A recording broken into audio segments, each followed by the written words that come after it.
नमस्कार मित्रांनो. मागच्या तासाला आपण स्पर्मचं स्ट्रक्चर स्टडी केलं होतं. जसं आपण गॅमेटोजेनेसिस स्टडी करतो आहे त्याच्यामध्ये आपण स्पर्मेटोजेनेसिस स्टडी केलं, स्पर्मचं स्ट्रक्चर स्टडी केलं आणि आजच्या तासाला आपल्याला oogenesis हा टॉपिक स्टडी करायचा आहे. स्पर्मेटोजेनेसिसमध्ये मेल गॅमेटचं फॉर्मेशन होतं, तसंच oogenesisमध्ये it is the process of formation of haploid female gamete means ova और also called as ovum or also called as egg cell. बघा, फिमेल गॅमेटचं फॉर्मेशन होतं की ज्याला आपण ओवा पण म्हणतो, ज्याला आपण एग सेल पण म्हणतो किंवा ज्याला आपण ओव्ह्यूम पण म्हणतो. म्हणजे अशा प्रकारे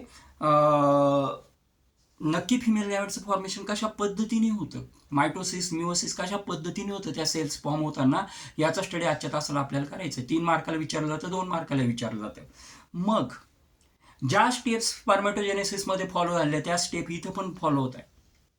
आपण लर्न केलं होतं, आपण स्टडी केलं होतं. स्पर्मेटोजेनेसिसमध्ये 3 स्टेपमध्ये स्पर्मेटोजेनेसिस होतं. मल्टिप्लिकेशन फेज, ग्रोथ फेज आणि शेवटची आहे मॅच्युरेशन फेज. सेम फेजेस इथे पण आपल्याला पाहायला मिळतात. फक्त आपल्याला या ठिकाणी जे टॅगिंग आहे ते टॅगिंग बदललेलं पाहायला मिळतं. म्हणजे basically oogenesis, it is the process of formation of haploid female gamete. It involves process of meiosis and mitosis. Meiosis आणि mitosis दोन्ही पण याच्यामध्ये होतं. Like spermatogenesis, oogenesis process can be divided into 3 phases. Spermatogenesis सारखीच 3 phases मध्ये होते. पहिली आहे त्या ठिकाणी that is multiplication phase, दुसरी आहे त्या ठिकाणी that is growth phase and third one that is maturation phase. बघा, here in the ovary काय होतं की प्रायमरी जर्मिनल सेल्स, ह्या ज्या प्रायमरी जर्मिनल सेल्स असतात की ओव्हरीच्या ज्या प्रायमरी जर्मिनल सेल्स आहेत, प्रायमरी जर्मिनल सेल्सचं लोकेशन कुठं आहे? ओव्हरीमध्ये आहे. That become diploid in nature means ट्वाइसियन. 2 सेट्स असतात क्रोमोझोमचे, डिप्लॉइड नेचरचे असतात primary germinal cells. Undergoes repeated mitosis to form millions of gametes, mother cell और ओगोनियल सेल. त्याच्यामध्ये प्रायमरी जर्मिनल सेल्स ज्या ओव्हरीमध्ये असतात त्यांच्यामध्ये वेगानं मायटोसिस होतं, मिलियन्स ऑफ सेल्स तयार होतात, ज्याला आपण ओगोनिया पण म्हणतो, ज्याला आपण त्या ठिकाणी primary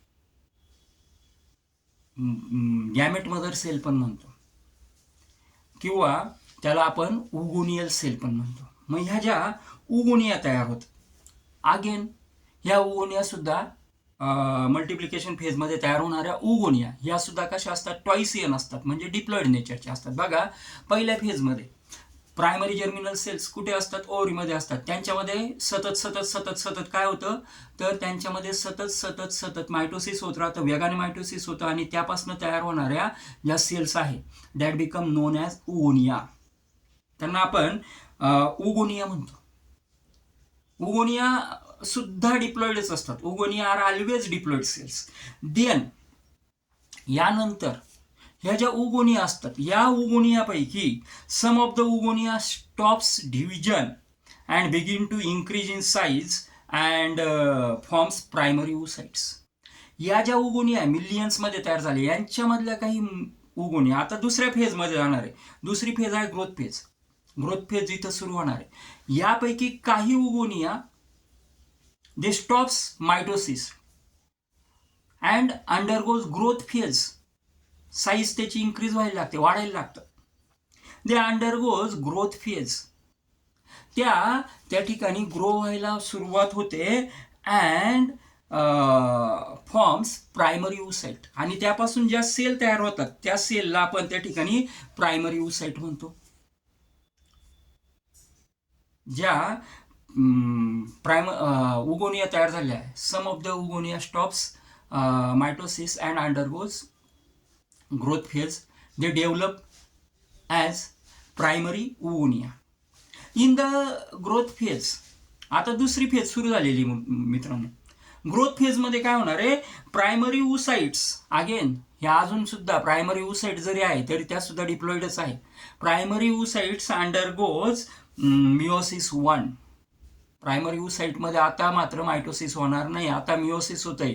primary oocyte undergoes meiosis 1 पहिल्या वेळेस मिओसिस, म्हणून त्याला आपण मिओसिस 1 म्हटलं. मिओसिसच्या प्रोसेसमध्ये जातात and they form secondary oocyte and first polar body.